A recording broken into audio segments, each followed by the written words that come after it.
autobiography, Detainee's Diary, Constitution and the People, among 6 other books. Bola Ige was a colorful politician, elected governor of Oyo State in 1979 and appointed a federal minister in 1999. He was a pioneer founder of Afenifere, the Yoruba social, cultural and political group.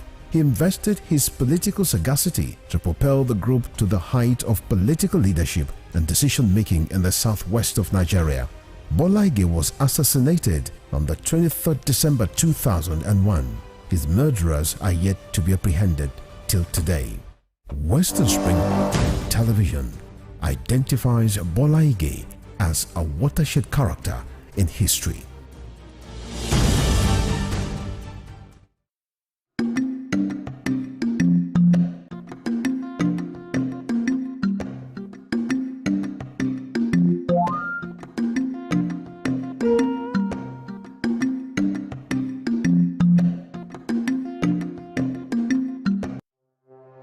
Arrested, affected, sound, found.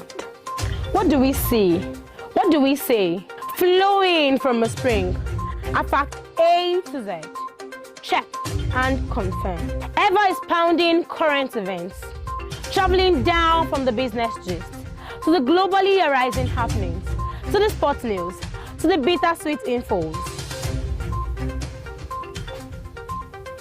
Guided transmission, even diffusion, vast and fast, detailed facts are fled. Within seconds, nuggets of words that flew across borders are fired. Stories short and long, wrapped in bundles of words, broken and dissected as it is, except misheard. This is the news as it is.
Badamasi Adegoke Adelabu was a prominent figure in Ibadan politics and Western region before Nigeria's independence.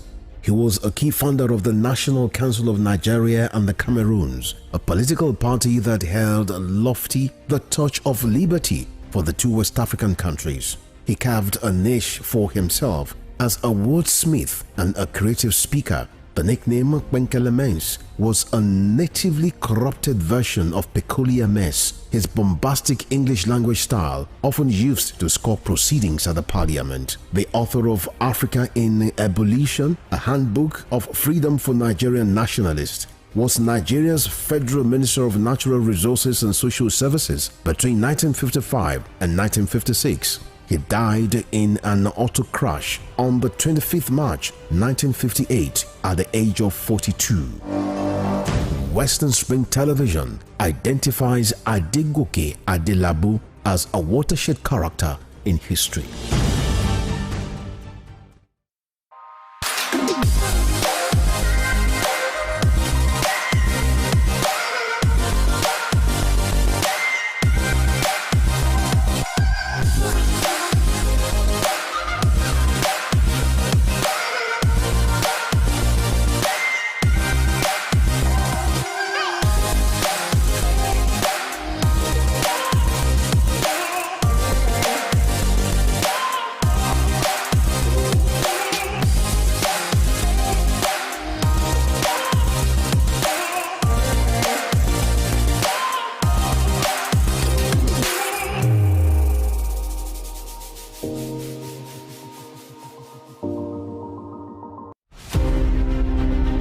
The British Empire was the largest and the most powerful in the world.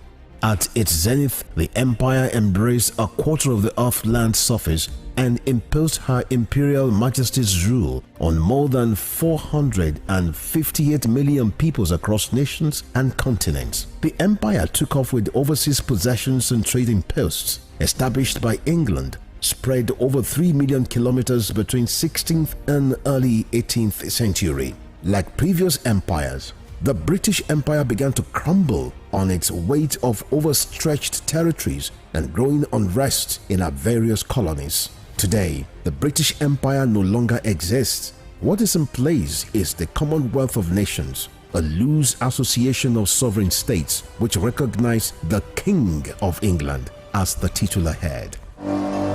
Western Spring Television identifies the British Empire as a watershed empire in history. Dramatist, playwright, and icon of Yoruba thematic arts, Duro Ladipo was born December 18, 1931 in Osogbo, southwest Nigeria. His clergyman father christened him Timothy. His other names, Duro Dola, Duro Shomo, Duro Rike, reflected his persona and the circumstances that surrounded his birth. The legendary stage actor had in several public fora identified himself as one of the greatest abikus born to die in this world. Family records reveal how he was born and died 13 times. The intertwining names he bore thus lent credence to his spiritism. Duro Ladipo was one of the best known and world-acclaimed Yoruba dramatists to emerge from post-colonial Africa. His notable works Obakoso, Obawaja and Moremi took him beyond Africa to several parts of the world. By the time Duro Ladipo died on 11 March 1978, the Nigeria's first cultural ambassador had acquired a towering image as an artist whose works adorned the frontage of Trenchard Hall, University of Ibadan. Western Spring Television identifies Duro Ladipo as a major character in history.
Western Spring Television. Ours it is.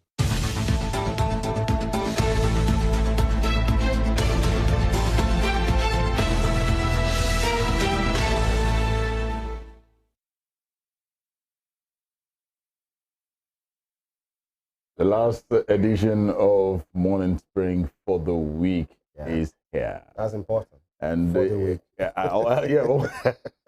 Definitely. I always like the aspect about it's a Friday. Yeah. And while you're saying the Friday, thank God the weekend is here, I will say, thank God more work is here.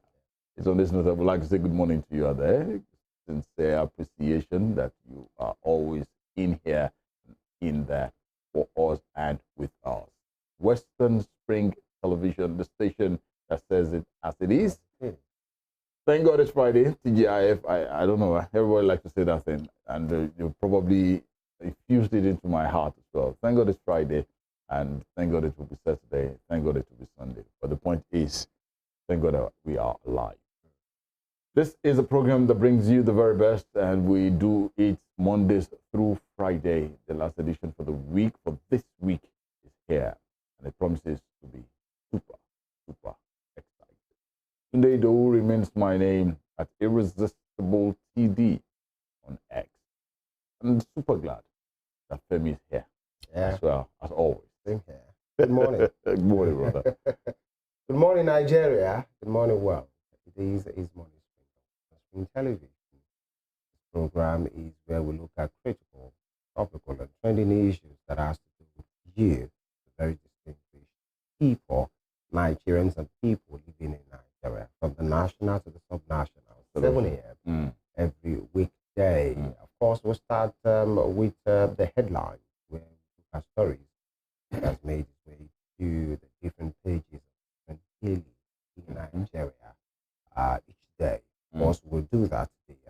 And at the other side of it, to get talking. And the conversation this morning is the one that you will be very interested in. It has to do with the community, a society, especially in Osun State here, what is going on. The security situation. As they say, security is everybody's business. Absolutely. Of course, the government will play its part, the security personnel, the architecture, definitely they'll do their part, but then there is a part to be played by us, the Nigerians as well. Then when you see one or two situations that sends shivers through one's spine, one should really address it, especially it has to do with the people, the young people. You know, it has to do with loss of life that most times avoidable, just because maybe some are overzealous, some persons are careless or wicked. We interrogate what is really happening this morning. Femi, the dailies definitely are here. We'll check out some of the headlines making the rounds from the various days that we have with us before we go straight into the conversation on the show for today. Thank you for being there with us. We'll take a short break and we'll serve you. We'll come back to serve you all the juicy details making the rounds from the various dailies that we have. Stay with us.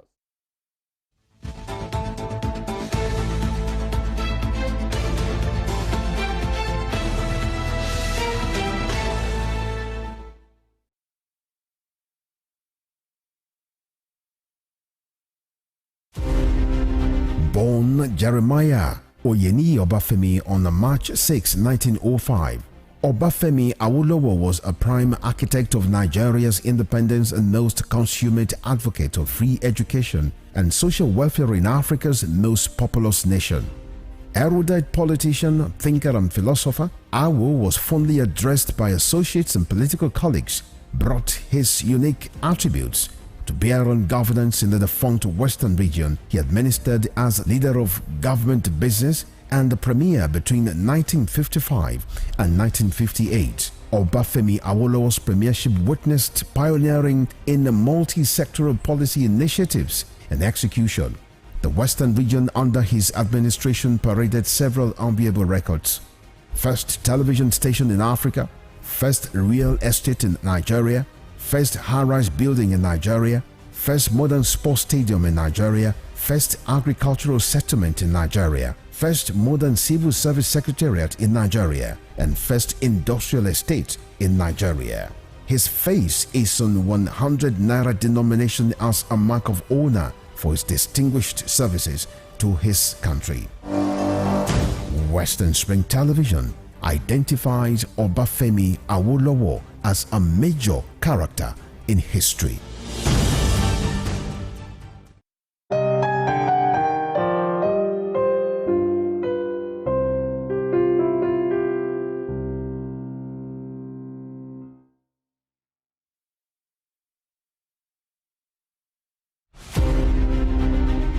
Samuel Laduke Akintola was a frontal figure in the historical moves that birthed an independent Nigeria from colonial Britain.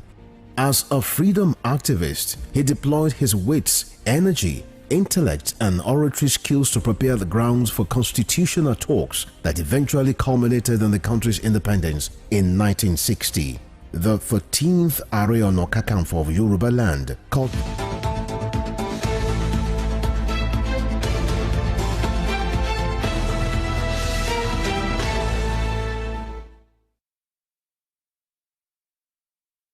All right, here we go. Thank you for being here with us. And we love to say you can check us out on all our social media handles. We are live and blazing on all our social media handles on Facebook, Instagram, and X at Western Spring Television. Our YouTube channel is definitely working, and we are live as well on our YouTube channel at Western Spring Television. Like, subscribe, and share. We'd love to hear from you, as we have always done, and definitely you who will reply, we will send back our reply. Let's get down to the business of the morning. The papers are here, and as always, I'll start things off from the pages of the Punch newspaper. I was thinking you were going to echo that, re-echo that maybe. The Punch newspaper, first for me, and the big bold headline there, Nigeria's debt jumps by 75% in 3 months. Hits 87 trillion naira. Whoa, that's huge. A couple of writers is associated to that story there. Says how CBN loans to FG and new debts from mystery notes raise public debt by 37 trillion naira between April and June. And Tinubu's reforms will improve debt sustainability. DMO assures Nigerians as latest figure overshoots agency's projection by 10 trillion naira. By and large, we just hope something drastic will be done, and done well to curtail the level at which inflation is right now. Okay. That's President Bola Ahmed Tinubu being presented with his statue, and is that a dragon or something? Probably from the Igbo, from the southeast, yes. Set of people who visited him at the Aso Villa yesterday. That looks like an eagle. An eagle. Oh yes, an eagle. That's beautiful. That says something there. Tinubu promises to tackle poverty, complete East-West Road. Okay, please, it will not just East-West Road, virtually all the roads that need to be completed. Coming further down the same daily, Alake has provided qualitative leadership for Egba, that's credited to the Anglican primate. And once again, we'd like to say congratulations to the Alake on his birthday. Yesterday. NURTW president, 21 others arrested for alleged killing. Zero allocation. Ogun LG chair impeached. Lampoon's Abiodun. On the top strip of the same daily, electricity consumers slam FG over power grid collapse. When not like probably the Minister of Interior, Tunji Ojo, or Dave Umahi, the FCT Minister. These are just, okay, the Humanitarian Affairs Minister to an extent. These are some of the ministers whereby we've really seen them take action. They've moved, they began to say to things around. But I just hope, because this is one point where Nigerians are awaiting development, are awaiting better use of electricity, whereby if I have to pay, I have to buy a token to load, I have to get value for what I am paying for. So I'm actually wondering, I'm not sure I've really seen the Minister of Power, Adebayo Adelabu, in the news of recent compared to what you heard Wike talk, you heard Dave Umahi go on inspection. Maybe he's a silent worker. No, we should be able to portray what he's doing to the war, to the entire citizenry. Maybe to his the wife nation. will speak for him. By the way, We'll keep our fingers everybody crossed. with their style. Yeah, because but then he and every other person should tell the people what they are doing. So you are right. Absolutely. So moving further, manufactured goods imports gulped $6.7 billion in 6 months. That's a report there. And Tinubu orders NAMI's retirement, appoint Adedeji FIRS chair. Those are some of the headlines making the rounds this morning from the pages of the Punch newspaper. Right from there, we go to The Nation for today. Today, September 15. Nation, the Nation newspaper rather. DHQ, that's Defense Headquarters. Police turn hit on all thieves, economic saboteurs. DHQ, police turn hit on oil thieves and economic saboteurs. And with riders, 1 million liters of stolen crude seized in 1 week, all right? And IG orders clampdown on firearms production. That should be taken very seriously. But then, we wait to see, when these things are being done, we should have a timeline. The defense headquarters rather, the police, okay, fine to turn the heat, but then let's have deliverables, the KPIs from this time to that time, so that at least you will know, we know, you yourself, these agencies will know if actually they are working or not. So it should not just be a directive that is not measurable, by the way. Okay, but then kudos to them. How to prevent another national grid collapse. TCN battled blackout for hours. Yeah, it's not a good thing to always hear, especially at the slightest instance, the grid has collapsed, the national grid has collapsed. And we're talking about something that has to do with the people, the ease of doing business, manufacturers, consumers all across the nation, either as a business or as an individual. Maybe it's a mechanical fault, but then it should not be something easily had. Yeah. That, in fact, maybe it has gotten better. There was a time under the last administration that was almost a weekly thing, national grid collapsing. This has a way of disturbing and distorting the business world, actually. For persons, you just talked about when you go to the distributors to go and vent for you to get power, do you have value for your money? And that's very important as well. But then somebody, or maybe a way out is being profiled here, how to prevent another national grid collapse. Right? Because you have at the center, the picture, possibly the Thanksgiving or the party held in honor of the Alake of Egbaland. The KBC was turned 80 BCO. And of course, you have the Uizu in this picture. The governor of Ogun State is there. That's Prince Dapo Abiodun. Prince Dapo Abiodun, who was referred to as Eleyi just a few months ago. But in a manner of speaking, the former governor was there as well. That's Remo Olusegun Oshoba. And then somewhere there at the back, you see former President Olusegun Obasanjo there. At the far left, you see Mr. Wale Edu. That's the Minister for Finance and Coordinating Minister for Economy. Many of them were there yesterday to felicitate the Oba. So long may you live, the king. Right at the bottom strip, just below that, Tinubu, we will create a wealth for all Nigerians. Okay. President hails advisor Wike for hitting the ground running as FCT minister. Okay, that's a good one. We will create a wealth for all Nigerians. Let's see that happening and let the people know that the work has begun already. At the bottom street, Ajulo Falana's wife, Afe Babalola's daughter, 66 others make sans leave. Okay, Ajulo, that's kind of the Ajulo Falana's wife, Afe Babalola's daughter, 66 others make sans leave.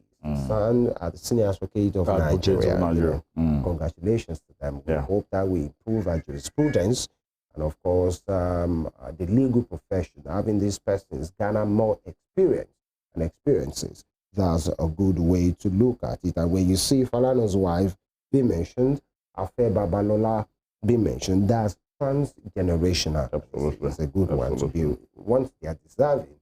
So kudos to them and congratulations to them. And that would be an encouragement as well to persons coming up, especially in that profession, to know that you can always get to the peak, the zenith of your career. Once again, congratulations to them. That there is a headline here: clashes. Ganduje panel seeks creation of livestock ministry. Clashes. Ganduje panel seeks creation of livestock ministry. Okay. At the top there, Adedeji replaces Nami as FRS chair. Agency boss on terminal leave. Okay. Adedeji was part, I think, the chair of the tax improvement committee or so at the presidential tax reform, and now is the FRS chair, at least in acting capacity for the next few months. You know what to say about the reward for responsibility is more responsibility. Absolutely. All right, we wish him all the best. We won't allow one-party rule, says PDP. That's very important. Opposition is always needed, even in the saner climes. Those nations we refer to as the nation climes. You can imagine possibly having only the Republican in the U.S. without the Democratic. You know, it doesn't work that way. So it's a good thing, but then make sure you do your work and keep the government on its toes constructively, or, you know, as the opposition may be, for the betterment of the nation. And lastly, Makinde appoints 29-year-old as commissioner. That's good to see. That's it, having young persons, having young persons in cabinet. And of course, in as much they deserve, that they have what it takes. Absolutely. So that doesn't sound like it's man, known man. You are trying to reward somebody because the father is old, and so put my son. In as much you have the credibility, the credential, the skills, why not? If not, you know, that's a good one to know. By the way, I think Oyo and some states are setting a good pace when it comes to inclusivity with young persons. Honorable Adedoyin, or Ogundoyin rather, you know, he's a very young person. He's a two-time speaker right now, or he's on his second time. But these are the things we love to see, in as much they can deliver. So kudos to Mr. Makinde for that. And governors get federal government push on mass food production. That will be all on the front page of The Nation for today. And quickly, I'll go straight to the pages of Vanguard newspaper. Vanguard newspaper has a bit of everything in and around the nation here. And just as we rightly stated, that there was outrage as national power grid collapses twice in 6 hours. It's been a while we've heard this happen, but it happened. I just hope something permanent will be done. Whereby if we have electricity supply 24/7, it's not too big. Well, why after 62 years of independence, honestly, almost 63, how there are smaller African nations having this, and it is 24/7. I just hope something permanent will be done concerning this. And that story has quite a whole lot of riders associated to that story. Generation drops 93.5% to 273 megawatts. Wow, that's not really good. TCN others exerts not sufficient. Okay, Minister of Power confirms collapse. That's the first thing I'm hearing from him. And TCN blames fire incident at Jebba line. $7.5 billion loan failed to halt collapse. Expert calls for probe. Yeah, if you have been able to spend that huge amount and nothing sufficient is coming out, there should be a probe at this moment. Illegal toll. IGP orders CPs to dismantle unauthorized checkpoints, arrest violators. I think I've been hearing this ever since I was younger than this. But by and large, you still see our very dear men in uniform still there and doing the needful. I hope that is actually the needful. That's not the needful that we're talking about. So I'm just trying to... I just doing the overs. Because it can be annoying sometimes that for the reason why they are there could be a gridlock just because they are trying to get something from a bus driver or from a cab driver, and they could cause quite a whole lot of gridlock. Needlessly. And needless gridlock. But with what the IGP has said, but I've seen that Mr. Egbetokun, he's been moving around and he's been talking so tough. And in the last few months that he's been appointed the acting IGP, yes, there's been this slight change because I feel our very amiable men in uniform now see that the yardstick can bounce on me. So everybody seems to be readjusting. Yeah, that's the way it should be. I'm not saying that we totally have all of you are terrible. Honestly, most of you are awesome. But it's always one pathetic thing that wherever you have good hands, good people, you always have the black sheep among them. And we just hope the black sheep too can just correct themselves and get back to the normal way. And you can trust us here from Western Spring Television. We will say it as it is, and we will always make mention, name names of how well you are doing. Yeah, and then just to take it further, just to add, it should not just be possibly a change coming because there is a new sheriff in town only. But these changes, these good way of doing things should be institutionalized. Everywhere. It should be the way it works. Yes.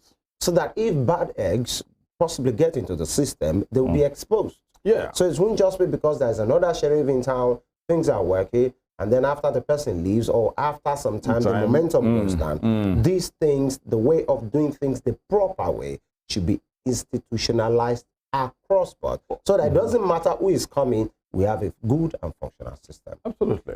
We've seen advanced countries of the world where they will come to you, the manner at which they will greet you, the way they will interact with you, you'll be pleased to even answer them. Yeah. Not someone just say, "Back!" But in a light.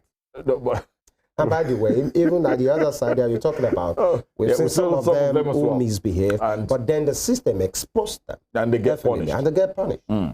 Moving on quickly here, palliatives address root of poverty, not symptoms. Catholic bishops tell LFG. And at police IG strategic meeting that we just spoke about him, just a few seconds ago now. We wish him and the entire police force the best here. Court nullifies Kaduna government's banishment of monarch. Okay.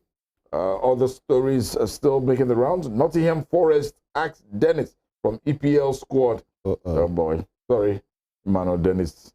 Yeah. On the top stream of the same daily, CBN drives investment for rehabilitation of moribund ports, and farmers headers clashes. Committee recommends creation of livestock ministry. And Delta Rep seat, appeal court sacks Elumelu, declares LP candidate winner. Olu of Warri ends protest by Ishekiris. Thank you, Olu. And one party state, we will resist APC's plot, that's credited to PDP and Labour Party speaking that. Those are some of the headlines making the rounds from the pages of Vanguard newspaper for today. All right, and lastly, we'll have a very special one today. This is from September 15, 1984. That's 39 years ago. Man. The Guardian, And with it boldly written, government may withhold import licenses for firms. And of course, at the other side, you see Perez sworn in as Israeli premier. That's Shimon Peres there. Vox raises prices of 6 cars, of course. Wow. I wish I can see. Oh my God. You know, I think I can see some. The price per jumps, well, for the Beetle something, I can see 5,292 to 5,240 something. And then, you know, just in the range of 5,000 naira. Wow. You know, as at that time. Wow. Wow. 5,000 naira cannot even get you a tire. By My the way. goodness. You know, Oh my the good goodness. old days will return, hopefully. Idiagbo promises action on local government reforms report. I think this should be General Muhammadu Buhari, Idiagbo's government, Again. 1984. And KO keeps to himself, KO rather. KO, yeah. And government appoints new pre-shipment inspectors. And okay, a couple of riders, especially at the top speed, KC at 75. Okay, and Horticultural Society in Lagos, beginning of a campaign for illiteracy, whatever that means, and POSA for Rangers, that should be Rangers Football Club of Enugu. Lastly, at the top of street, Buhari consoles Township. There you have it. The Guardian for Saturday, September 15. For today, September 15. It's not a Saturday, but September 15. Exactly 39 years ago today. And that will be all on the headline segment for today. You have been served the juicy stories from some of the major dailies. When we come back, we're on a short break right now. When we come back, we'll be talking about what has happened, especially last week in Osun State, especially in Ijeshaland.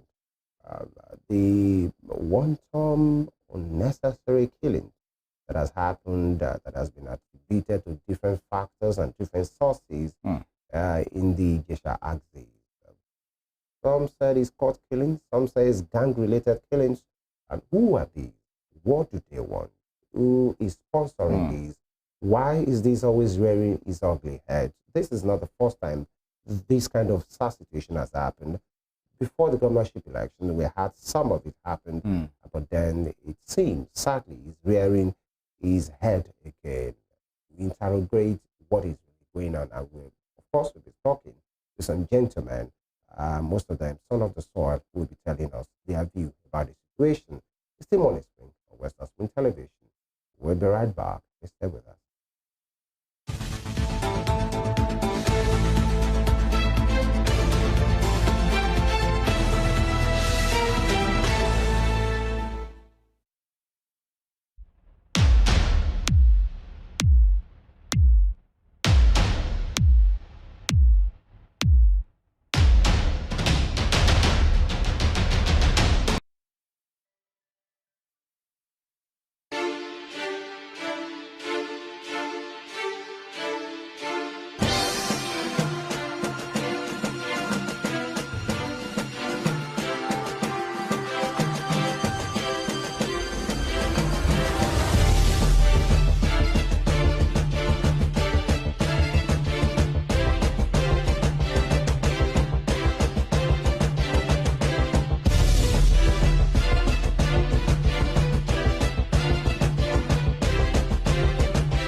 Gbadamosi Adegoke Adelabu was a prominent figure in Ibadan politics and Western region before Nigeria's independence.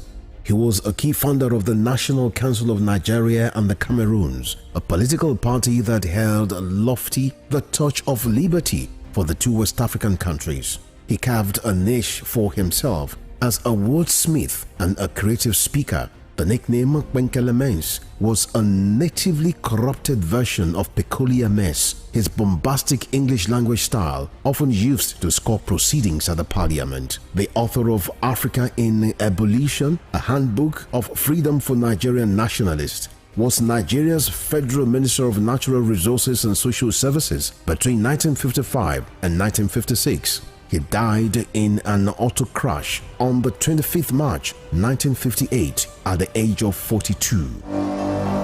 Western Spring Television identifies Adegoke Adelabu as a watershed character in history.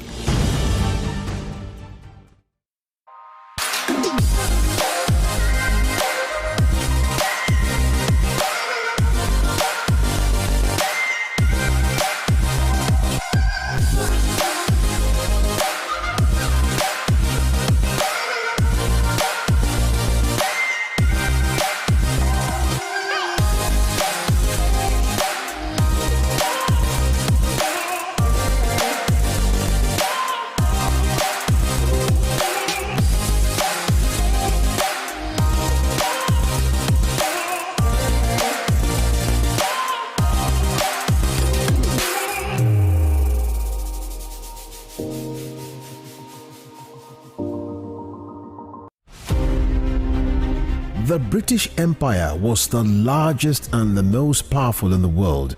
At its zenith, the empire embraced a quarter of the Earth's land surface and imposed her Imperial Majesty's rule on more than 458 million peoples across nations and continents. The empire took off with overseas possessions and trading posts established by England, spread over 3 million kilometers between 16th and early 18th century.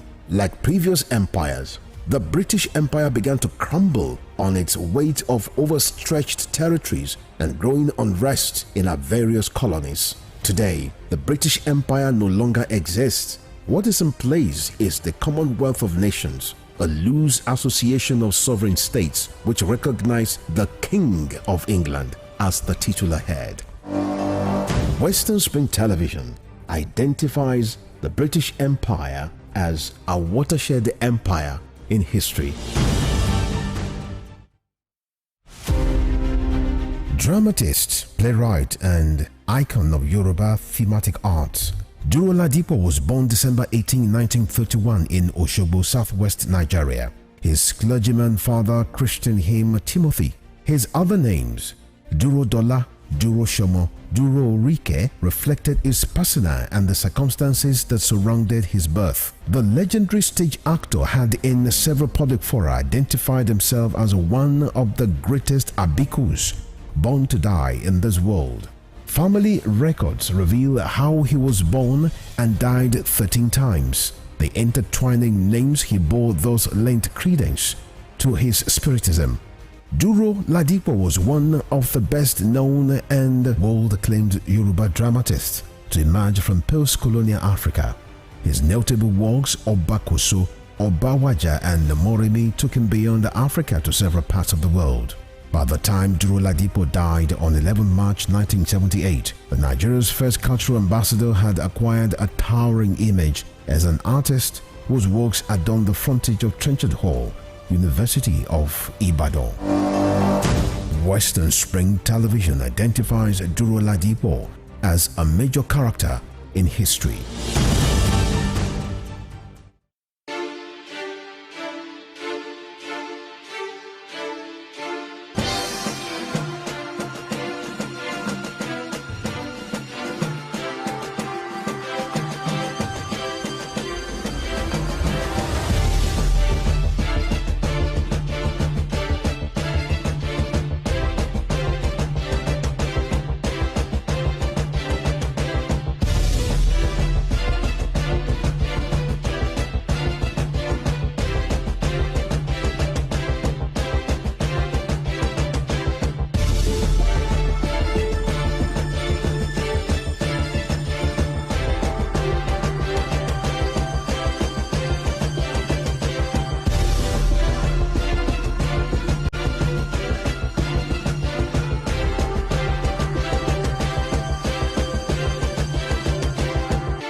Born Jeremiah Oyeni Obafemi on March 6, 1905, Obafemi Awolowo was a prime architect of Nigeria's independence and most consummate advocate of free education and social welfare in Africa's most populous nation. Erudite politician, thinker and philosopher, Awo was fondly addressed by associates and political colleagues, brought his unique attributes to bear on governance in the defunct Western region. He administered as leader of government business and the premier between 1955 and 1958. Obafemi Awolowo's premiership witnessed pioneering in multi-sectoral policy initiatives and execution. The Western region under his administration paraded several enviable records. First television station in Africa, first real estate in Nigeria, first high-rise building in Nigeria, first modern sports stadium in Nigeria, first agricultural settlement in Nigeria, first modern civil service secretariat in Nigeria, and first industrial estate in Nigeria. His face is on 100 naira denomination as a mark of honor for his distinguished services to his country. Western Spring Television identifies Obafemi Awolowo as a major character in history.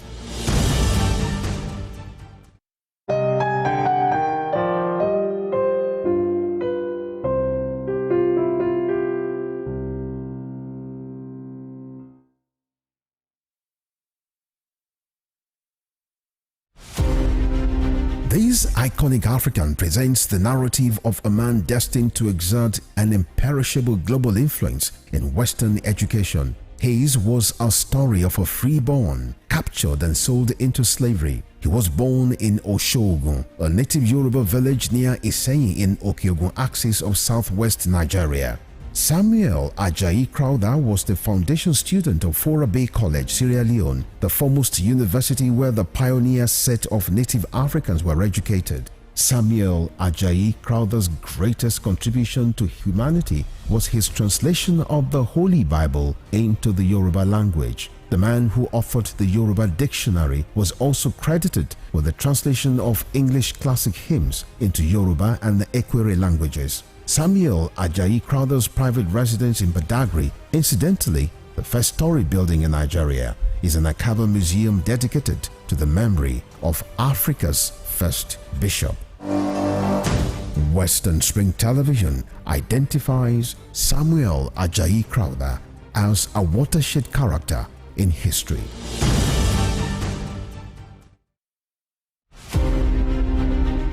Samuel Ladoke Akintola was a frontal figure in the historical moves that birthed an independent Nigeria from colonial Britain. As a freedom activist, he deployed his wits, energy, intellect and oratory skills to prepare the grounds for constitutional talks that eventually culminated in the country's independence in 1960. The 13th Ààrẹ Ọ̀nà Kakanfò of Yoruba land cut his teeth as a politician when he became a foundation member of Action Group, the dominant political party in the Western region, and was elected the party's parliamentary leader of opposition at the Federal House of Representatives. The crisis in the Action Group, which pitched Samuel Ladoke Akintola against his leader, was not only a sore point in his colorful political life, but a reversal of gains which characterized the exemplary leadership of Awolowo Akintola premiership. 23 years after his death, Oyo State University of Technology Ogbomosho was renamed Samuel Ladoke Akintola University of Technology to keep his memory alive. Western Spring Television identifies Samuel Ladoke Akintola as a major character in history.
The 1914 Amalgamation Treaty is synonymous to the birth of Nigeria. Frederick Lugard, a British Army captain and an outlaw who struck gold in Africa, became the instrument used by destiny to make it happen.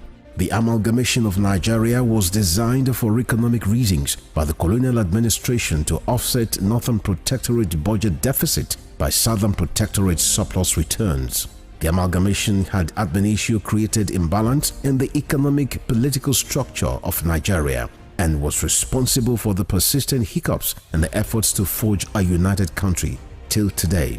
Nigeria's amalgamation was labeled as the mistake of 1914 by native northern conservatives who neither wanted it nor contributed anything significant to its sustenance. Western Springer Television identifies with Amalgamation Treaty of 1914 as a watershed event in history.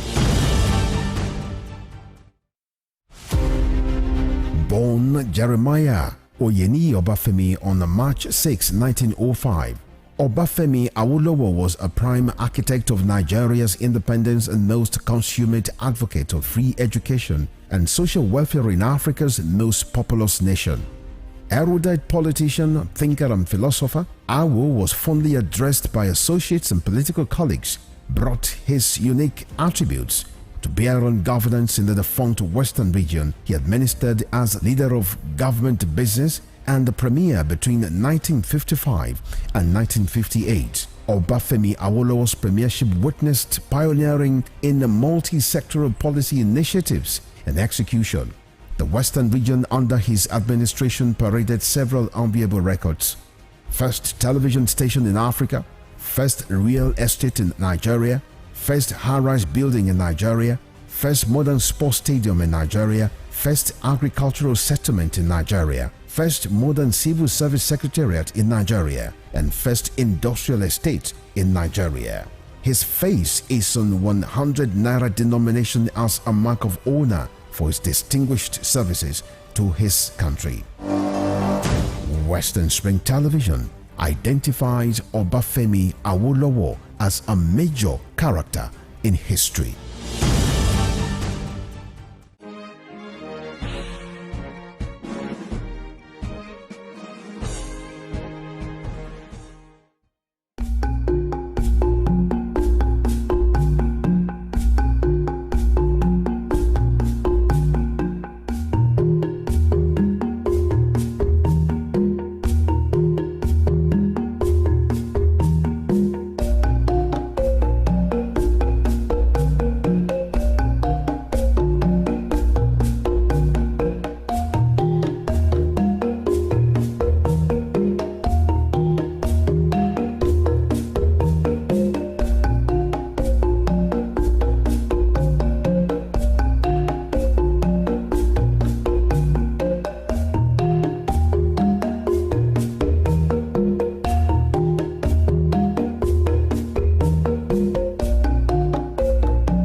Badamasi Adegoke Adelabu was a prominent figure in Ibadan politics and Western region before Nigeria's independence. He was a key founder of the National Council of Nigeria and the Cameroons, a political party that held lofty the torch of liberty for the two West African countries. He carved a niche for himself As a wordsmith and a creative speaker, the nickname Kwenkele Mens was a natively corrupted version of Peculiar Mess, his bombastic English language style often used to score proceedings at the parliament. The author of Africa in Ebullition, a handbook of freedom for Nigerian nationalists, was Nigeria's Federal Minister of Natural Resources and Social Services between 1955 and 1956. He died in an auto crash on the 25th March 1958 at the age of 42. Western Spring Television identifies Adegoke Adelabu as a watershed character in history. Ahmadu Bello, a Prince Royal, was born 6th of December 1910 at Raba Village, Sokoto, northwestern Nigeria. His father was a district head and heir apparent to the Sultanate throne from the house of Usmanu Danfodio, a religious and social reformer who brought the Habib dynasty under the Fulani Caliphate in the beginning of the 19th century. Ahmadu Bello raised the bar of political consciousness in participation when, in 1944, he engineered the establishment of the Northern People's Congress (NPC) as the first political party in northern Nigeria and the rallying point for politicians in the region before independence. History will not forget Ahmadu Bello for his charisma and political sagacity, which provided easy passage for his kinsmen to assume political and administrative positions in Nigeria's post-independence era. The distinguished elder statesman and Sardauna of Sokoto has his face on his country's 200 naira currency as a mark of honor to one of the architects of Nigeria's independence. Western Spring Television identifies Ahmadu Bello as a watershed character in history. Kiriji War, also known as Ekiti Parapa War, was waged among Yoruba main ethnic groups which emerged from the ruins of the falling Oyo Empire that were desperate to replace the awesome powers hitherto wielded by the Alaafin of Oyo.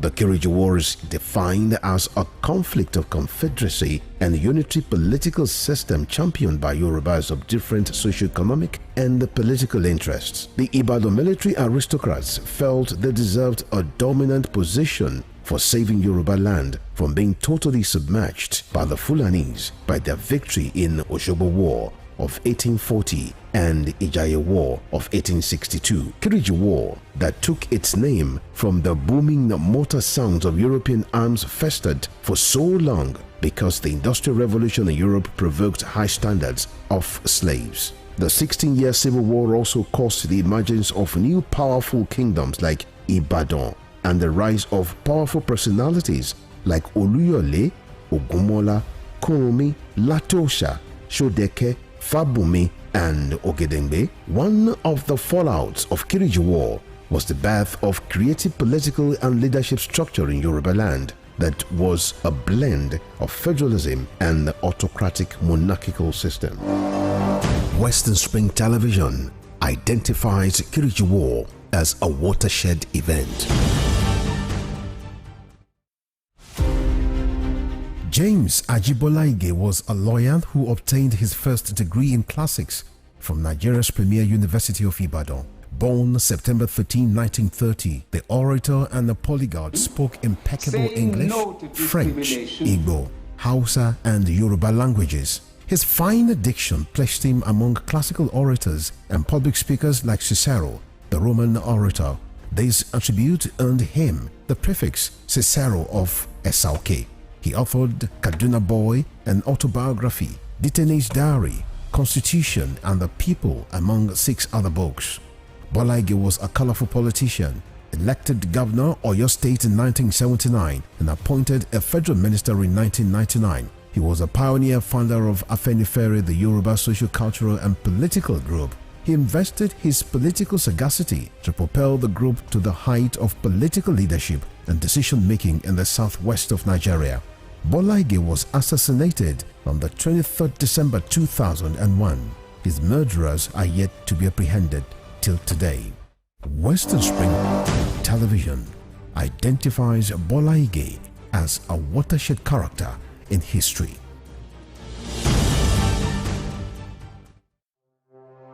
Arrested, affected, sound, found. What do we see? What do we say? Flowing from a spring. A fact A to Z. Check and confirm. Eva is pounding current events, traveling down from the business gist to the globally arising happenings, to the sports news, to the bittersweet infos. Guided transmission, even diffusion, vast and fast. Detailed facts are fled. Within seconds, nuggets of words that flew across borders are fired. Stories short and long, wrapped in bundles of words, broken and dissected as it is, except misheard. This is the news as it is.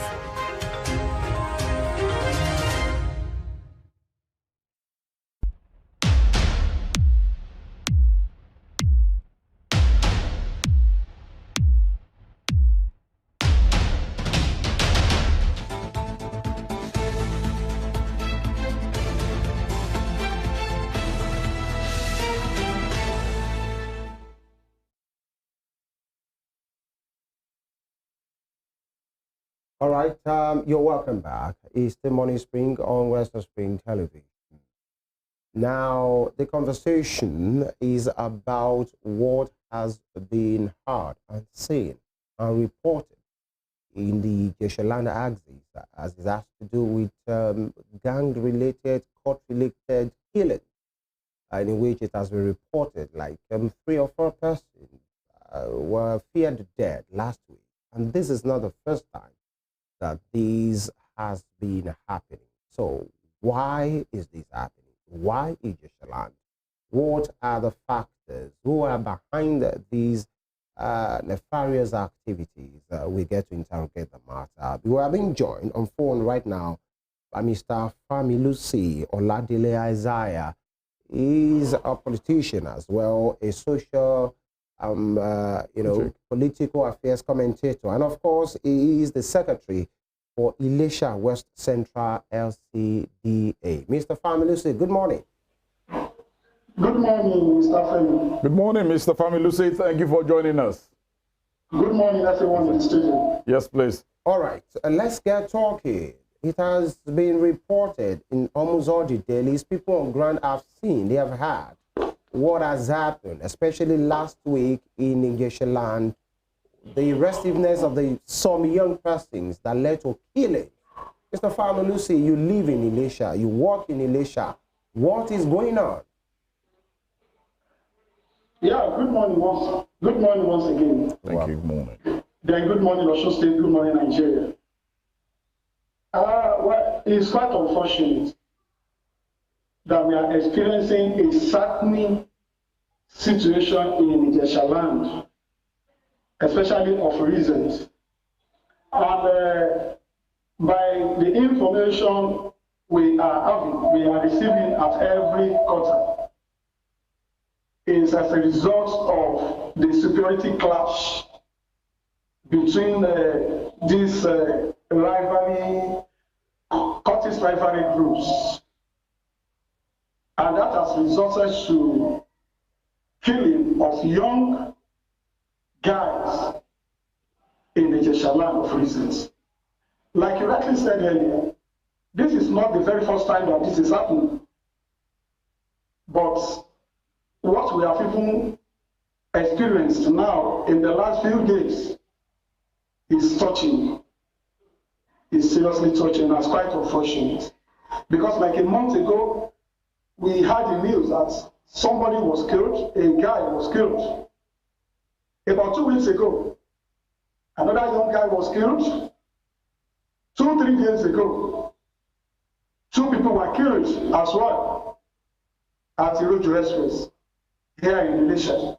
Then another 2 at Ibodi, that is in Atakuma Southwest local government. It's quite unfortunate and it's a sad situation.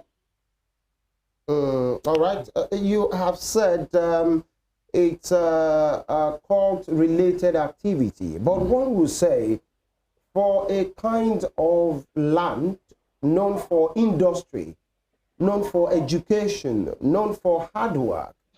Now, how come this has become the order of the day? You have mentioned cutting across some local governments. You have mentioned Atakumasa West.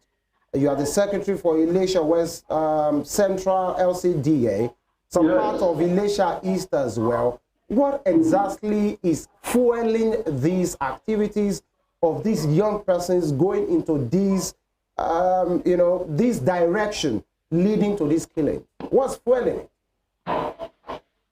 Well, thank you once again.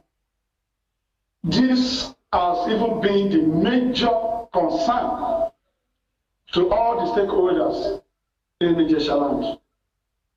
Because Ijesha land is known to be a peaceful environment. We have peace-loving people in Ijesha land. We have educated people in Ijesha land. We have people who know their onions in different professional fields in Ijesha land. Until recently, that we begin to experience this ugly menace of young people killing themselves just because they belong to one occultic group or the other. So for these are like of about 2-3 days ago, an emergency security meeting was called and held at the palace of our paramount ruler here, of Gabriel Arumalam, Owobokun of Ijesha land. The Ijesha sons and daughters were there at the meeting. Traditional rulers were there. Security agencies were there. At least we have our area commander here in Ijesha. We have members of DSS. We have civil defense and so many other security agencies. They were there to rub minds together. What has been the cause of this? And why is this happening in Ijesha land? Ijesha land is a virtuous land. Ijesha land is a land known for peace. So why should we, at this age, be experiencing this unfortunate situation? So I was personally there too. Another members of the who served as representatives of the government were there as well. Press men were there. And we brainstormed what could be the lasting solution to this ugly and unfortunate experience that is happening in Ijesha land. Now our people are even running away. Most of our young guys who have found of reason to Ijesha land to invest their hand funds to open businesses in Elisha. Most of them are now regretting it. They are regretting coming to Ijesha. They are regretting coming to Elisha, which is the center of Ijesha land. They are regretting. So it's quite unfortunate that we are having this experience in Ijesha land. All right, Mr. Familesu, please help us out from the meeting that was held yesterday with the paramount ruler amid so many other great people there. What was the outcome? What did the KBC say? What did the police authorities, the DSS, paramount people, great people who were there, what did they say to stamp this on the board? Well, thank you so much. You know, it's a matter of security. Okay. That we are discussing here, on here. Okay. But at that meeting, the stakeholders I mentioned earlier who were there, we have brainstormed seriously, and we have brought in different ideas on how to have a lasting solution to the problem at hand. Okay. And I can assure you that by God's grace, as immediate as possible, this ugly experience we had in Ijesha land. Right. Femi, let me come back to you once again. Let's look at this. Something must have triggered these killings. Do we, by any means, probably had heard that this was or this were the reason these things happened? Because I know that while there are retaliations, both front and back, something triggered these killings.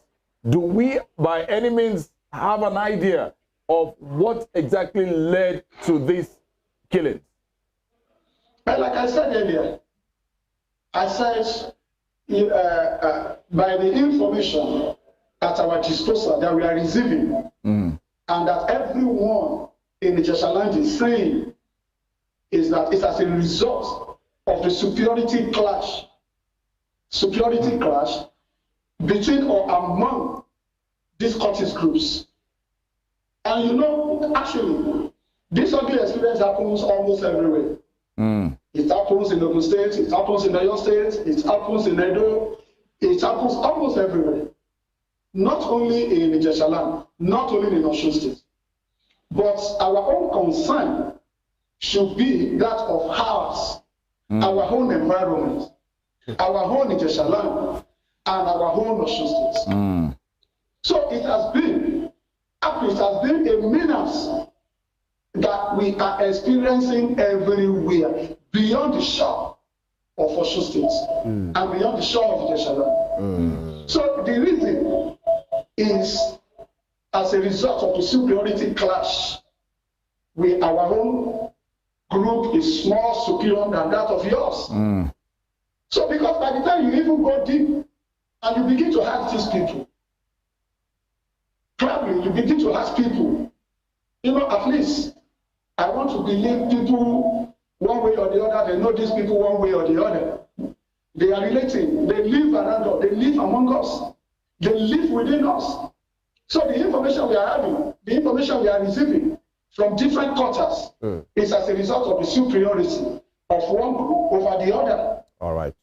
Mr. Familusi, Jeshaland has 6 local governments: Oriade, Obokun, Ilesha West, Ilesha East, Atakumasa East, and Atakumasa West. And West, and some LCDAs as well. Now, where is the most heat of this crisis?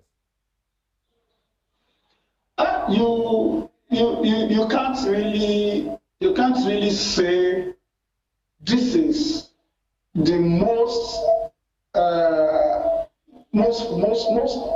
the particular place you can even target that, okay, this event is really happening. But I live in Elisha. But of recent, the ugly experience of this situation has been happening in Elisha, both Elisha West and Elisha East. You know, some have mentioned, as reported in the papers, Boloruduro has been mentioned. Irojo. Boloruduro is in Elisha East. Yes, Irojo has been mentioned. Elisha East. And you know, just before elections as well, there were some of these killings. And you know, some have said the politicians possibly have a huge part to play in this.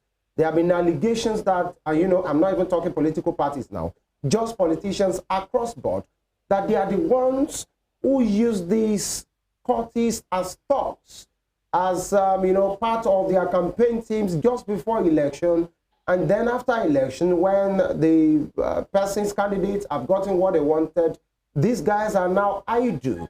And then they have some of these things that have been handed over to them as weapons, disturbing one another, disturbing the peace of the nation. Now the question is this: you are a politician, you are a secretary of an LCDA. What part are the politicians playing in all of this? Or let me ask you categorically, why are you politicians always doing that? That is a pure lie, or that's a vision from those saying that I can beat my chest to tell you this. The happening of the cultist activities that have been resulting to killing of themselves I want to tell Mr. Femi, I want to tell the whole Nigeria that most times it's not related to politics. It's not related. Okay, the election have come and gone. Why is this still happening now? Are we in an electioneering period? So who are the politicians using them even now that there's nothing like an electioneering campaign? Mr. Familusi, yeah. If I may butt in, I'm not saying election is going on now. I'm saying it has been said, and is an allegation that it's the politicians that are the sponsors. They are the what they call Baba Salers, you know, for these piercings. And so that's why they have this urge, they have that confidence to go all out and do whatever that they do. Well, like I said, I'm still on my points. I heard you clearly earlier, and I'm still on my point. I said it's as good as fiction of those saying that, believing that. Before the election, we've been experiencing this ugly menace. Now, after the electioneering, we are still experiencing this. So you can just juxtapose that. You can juxtapose that majorly. This has nothing to do with politics. It doesn't really have political affiliation. But these people believe in superiority of their group over others. That is just it, my brother. All right, Mr. Familusi, before we allow you go, first of all, let's get a total clarity about this. Which of these cult groups are attacking each other? That's exactly, I don't know, because I don't belong to any. No, I don't, obviously, I'm not saying you are. We're just trying to get clarity. You know, of course, there are numerous, we would like to know, do we have an idea of if it's the Black Axe or the, what's the other name called? These guys. Do we have? I don't even know. And okay. Even the one you just mentioned now, I think I am hearing that for the very first time. All right. By and large, what is the situation in Elisha as of this morning? By God's grace, Elisha is peaceful. Okay. Even in the last few days, that the news of this killing, happened, Elisha has been so peaceful. There is no issue other than the social media propagandas that people are even giving to it. You know, we live in Elisha. I'm not saying it has not happened. You get my point now? Yes, please. I'm not saying the situation has not happened in the last few days, but it has not as bad as the way people are propagating it on the media. So Elisha is peaceful. Everybody is going on normal business activities. Everything is ongoing. So there is no problem. All right. You know, we asked that question because you have said persons with propaganda or propagating the wrong news on social media. But then, you know, we've heard the report that when it's evening, most persons usually lock up their shops earlier than normal because most persons are not really sure of what might just happen. That's why we're asking that question. Thank you. It is normal. A particular environment or a particular neighborhood where that ugly experience happens, anytime it happens, it is normal. People will lock up their shops for that moment. It is normal. So it is not that, okay, in the whole town or the whole zone or the whole Lagos land, people have now locked up their shop, or people will now lock up their shop and they will not open, or the business activities will be paralyzed. No. All right. It is normal. It will happen in the neighborhood, particular neighborhood where that ugly experience, where that ugly situation happens. You expect people to lock up their shops. You expect people to go into their different houses. It is normal. All right. Mr. Familusi, we will allow you to go now. But in a minute, if you can just answer this question. These court guys, this person's killing themselves, some of them have been fingered to be behind the Omonile saga. in Ijeshaland as well, which is a real menace, a real problem. And, you know, at that meeting that was held, was the Omonile situation discussed as well? And then finally, just in a minute, what's the way forward? The issue of Omonile, of reasons, let me even start from our own state governor.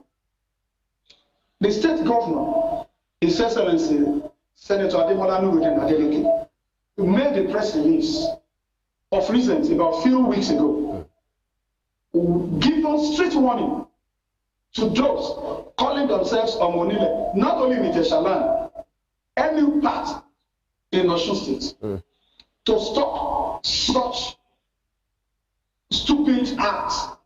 I call it stupid acts. It's laziness. In those days, we in Ijeshaland, let me come back to Ijeshaland. Ijeshaland is not known for all this series of lazy activities, disturbing people, stopping them from building their own edifice as they like, because you want to collect money. It used to happen in Lagos, not here. So I still want to believe that, well, maybe this has nothing to do with the Omonile of the thing. All right, wait and the solution, like I said earlier, a stakeholders meeting was held that comprised of our traditional rulers and security agencies. I want to believe, because it is an ongoing thing. It's not something you can just sit in a day and discuss that, okay, this and this and this and this are the lasting solutions to this. It's a continuous thing. So, but I want to believe that as soon as possible, the whole state and the people of Ijeshaland in particular will understand lasting solutions to this problem. All right, thank you, Mr. Fami Lucy Oladele Isaiah, popularly called FY. He is a son of the soil as well as the secretary for Elisha West Central LCDA. Thank you for your take this morning. Thank you so much. Thank you. Thank you. And this is how the first part of what it looks like, trying to get concrete feedback concerning the cold gang-related issues, incidents that had taken place in Elisha, Ijeshaland in the last about a week now. It's been a running battle between security agency and most of these gangs. And we want to wish everybody the best. Please, let's just do the needful. And right about now, we will be connecting shortly again with another person to give us an insight towards his own side of what he's heard, what they are doing, and we will be back. It's the Morning Spring right here from Western Spring Television. Please stay with us.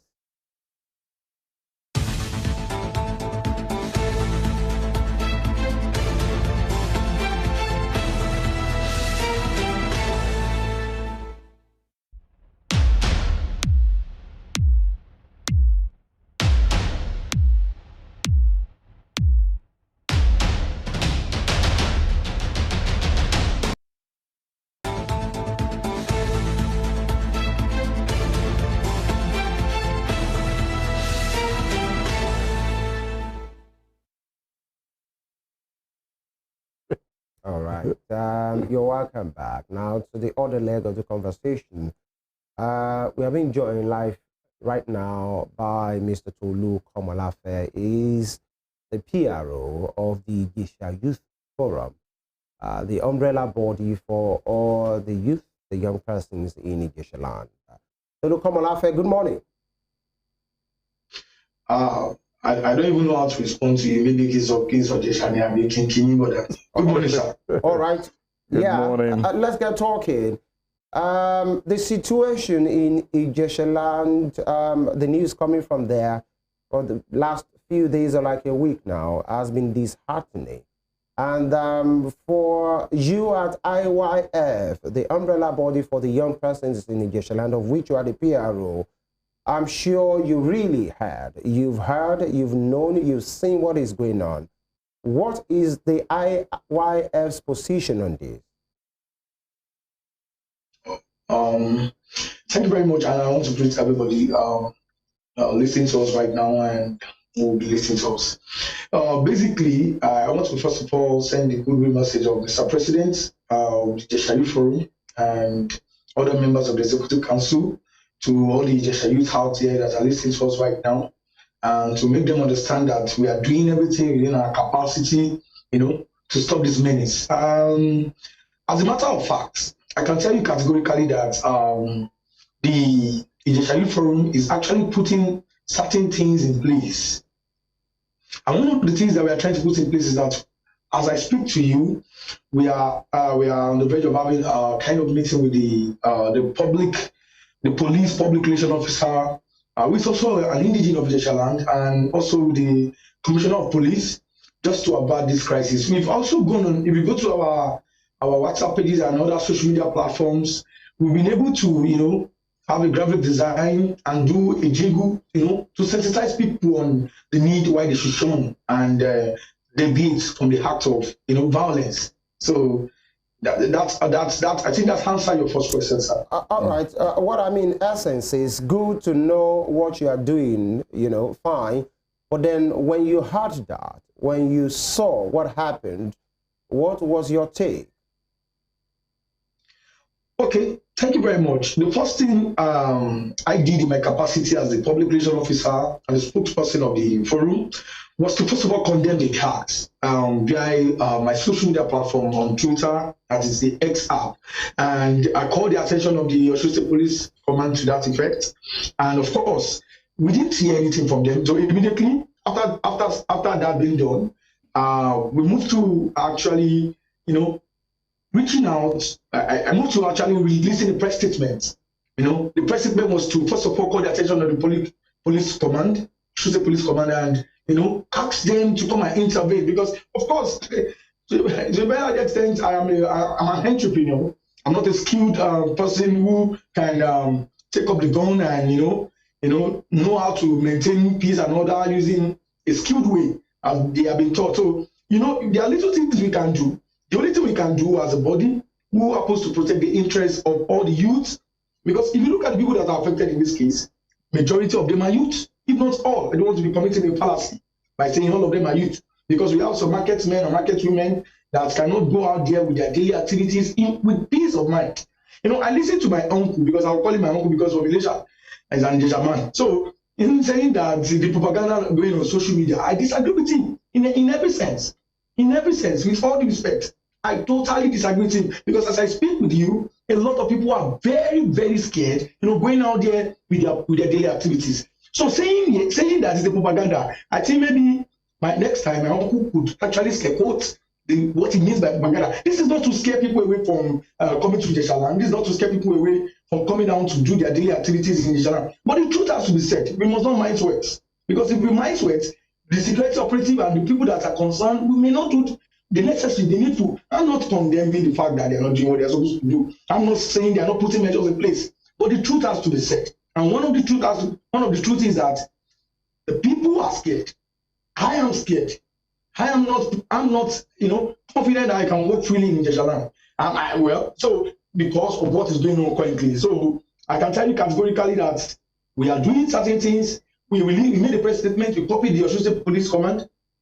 That led to the conversation with the public relations officer of the Nigerian Police Force, which has, by tomorrow, by next tomorrow, you'll be seeing one or two things that I'll be doing, or in a coming week, we are making moves. So that's all I can say for now as regards that. All right, let's just look at every society has a head, and the paramount ruler, Kabiyesi, we doff our cap this morning, the Owa of Obokun of Ijesha land.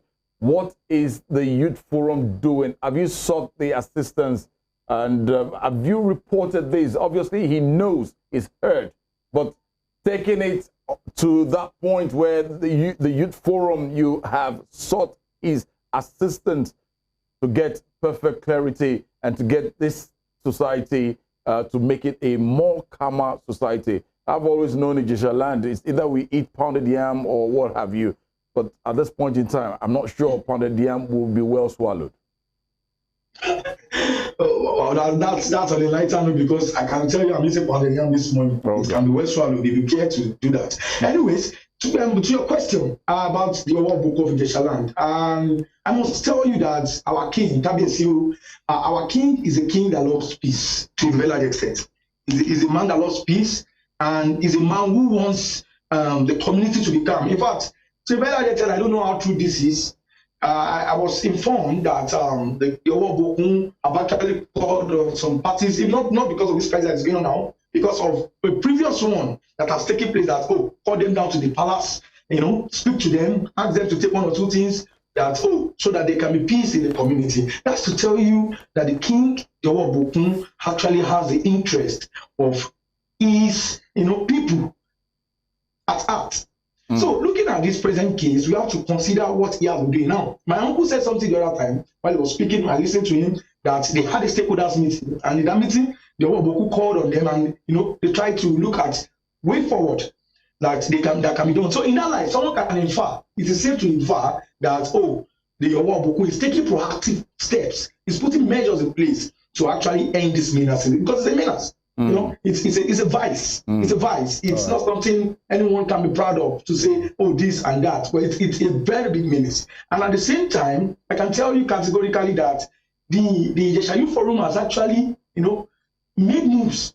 We are planning also to meet the Owo Book of Ijesha-land, to discuss some of our plans to them. Like my uncle said, he said we don't like to disclose why what they will be doing as regards putting measures and security measures in place. And that light, I also have to toe that line because I may not be able to divulge to you, categorically, not because I don't have the information, but because it's a very sensitive matter. It's a very, very, it's a matter that we must not let the cat out of the bag as of now. So I can tell you that the forum is putting measures in place. And one of the measures we have put in place, like I stated earlier on, I'm reiterating that we've spoken with the police command, the State Police Command, through the PRO. All right. We had over 11 minutes conversation. We highlighted that we want to meet with them, so that we can know how we can come in. And we are discussing in the Executive Council too, and we are discussing with some stakeholders that, sir, you are in this field before us. We are your sons and we are your daughters.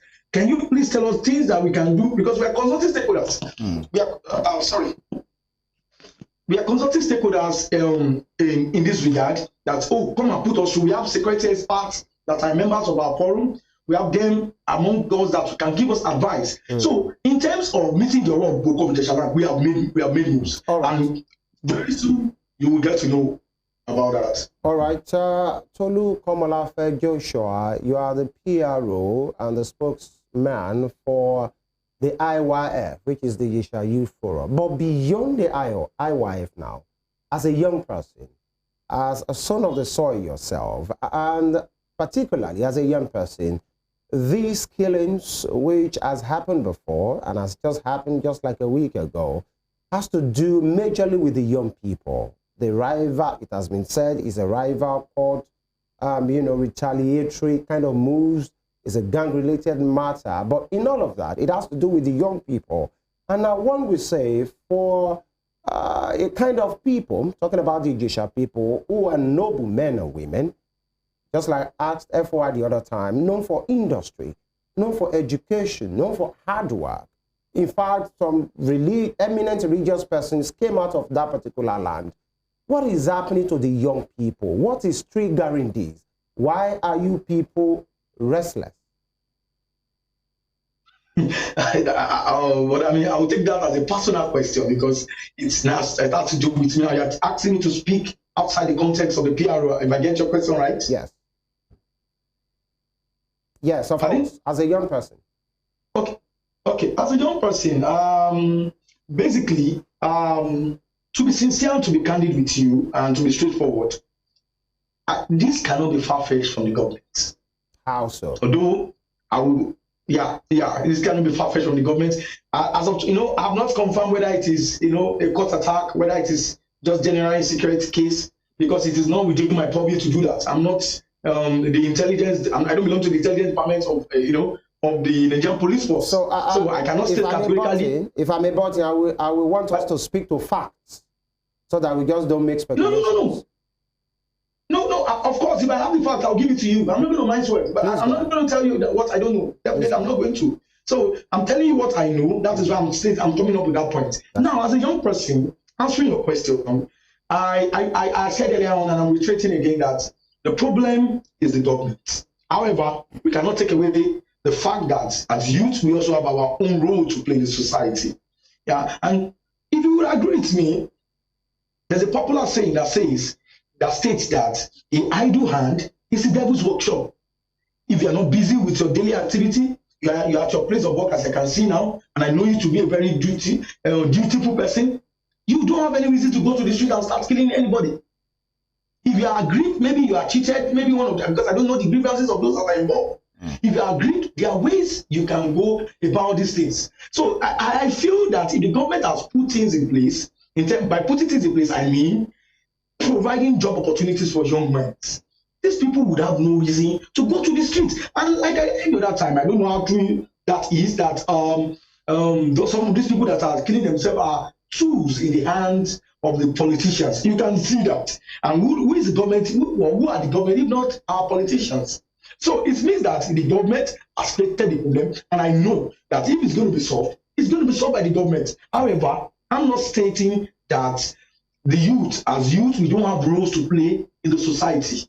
And that's my position. The government is the problem, and the youth are also the problem. But the bulk of the problem is on the government. Thank you. All right, quickly, as much as we want peace, and we are definitely praying for peace to return to every facet of life in our dear nation, Nigeria, and in the world at large, I would just say, has there been any arrest? Has any arrest been made thus far, first of all? To be candid and to be sincere with you, as of this morning, in the Youth Forum, as a body has not gotten that notification. There can be ongoing arrest and ongoing arrest, but as of this morning, I can state categorically that the forum has not gotten such information. All right. And I don't have that knowledge. And as it is, just as I asked FOI before he left, from your own view, is peace, or has peace returned to Ijesha land? Well, to a very large extent, the situation is calmer than before. I have to be sincere and to be candid with you. So on a scale of 1 to 10, if it was 2 before, I can tell it is 5 or 5.5. So that's my evaluation. All right. And, before we allow you to go, one will say peace is an essential part of any society, any community, any nation, either from the Ijesha land to other lands in the state as well. The state government has made a release on the matter and said perpetrators of that act should be fished out. That's an official position of the government. You, as a person, have laid the bulk of the blame on the doorstep of the government for not providing an enabling environment for people to be gainfully employed and the rest of it. But then, moving forward, from IYF, that's the Ijesha Youth Forum, in which you speak for, what will be your message to the teeming young persons listening to you across the 6 local governments in Ijesha land, the LCDAs, and in Osun State in particular? My message is, and as a matter of fact, my message is that we must find something to do. That's the best way, that's the best and the logical way, to avert this. It is not going to be an easy task, because, when you get to have, you don't have a job, you're not skilled, the government comes with these politicians, like that has been said earlier on, that politicians make use of these people. They come with 1,000 naira or 2,000 naira or thereabouts. It is not going to be easy to reject that. So as a young person, speak out if you need something, because we have a lot of young persons that are doing well. That you are young or that you are not gainfully employed is not a necessary prerequisite to constitute nuisance or bring about this menace in the society. We've seen instances whereby people speak up on social media platform or go to neighboring houses. But help me. As I'm speaking to you, it's not the case that I have a million in my account or over thousands in my account. But I'm optimistic. I'm positive. I understand what it means to make effort. So as young minds, I will implore you to please make efforts. And by effort, I mean reach out to older persons or reach out to colleagues. Take away your pride. Take away that this person that is not even up to me, I'll go and meet to help me, to put me through this job that he's doing. And you have to be careful who you go and meet, so that by the time you are trying to solve a problem, you don't end up going to another problem. So the point is, evaluate that person very well. Is this person doing a legal job? And by legal, something that, they call this person, he goes there, he goes there, you go there. There's nothing stopping you from doing what you're supposed to do to be someone in life. You can always meet with the Jeshayu Forum. As I'm telling you, currently, there's a certain amount of money was disbursed to the Jeshayu Forum by the Asiwaju Yinka Fashoyi Foundation, over 12 million naira that has been disbursed to this forum, so that we can equip and empower people. And I can tell you categorically, we have evidences that people are equipped with that fund that is being disbursed to us. Right. So if you are saying that, pardon? Yes, you need to round off. We need to go. Yeah. So succinctly, if you are saying that because you are not equipped, because you don't know what to do, that's why you're going to do it. No. So my succinct opinion and my position, however, my advice in a nutshell is that find something doing and speak up if you need help. All right. Thank you. We'd like to appreciate your time, Mr. Joshua Komolafe. I'm trying to get the other Tolu. Yeah, I think that's more relevant. I would have actually, on a lighter note now, I would have probably said, Femi, you guys should just speak that language as we round off at this point, because if I have to try it, people will think I'm speaking in tongues. But we thank you for your time this morning. Thank you for being a part of us. And please, thank you very much. Just as you have rightly stated, please create that awareness in the lives of the younger ones.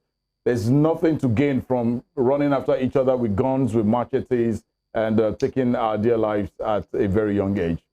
We thank you for your time, Tolu, on this, and we wish you the very best. And you too. Bye. Bye. Right. It's Friday, and we will be back on this show on Monday morning, 7 a.m., God willing, and it promises to be exciting. Please, whatever you do, think of the next person just beside you and around you. It makes quite a whole lot of difference if we all have to take ourselves hand in hand to make this country a better place for us all to live. Tunde Idowu is my name, at Irresistible TD on X. I'll see you Monday, God willing. All right, and my part in short on the program today will be live and let's live. No doubt. Actually, just like that, they said that the idle hand is the devil's work. So find something worthwhile doing, and let's carry ourselves along. The future of any nation, any society depends on its young people. So you can't have a dead young people, especially at this time. God bless Nigeria. We will be back, just like my colleague said, on Monday, God willing.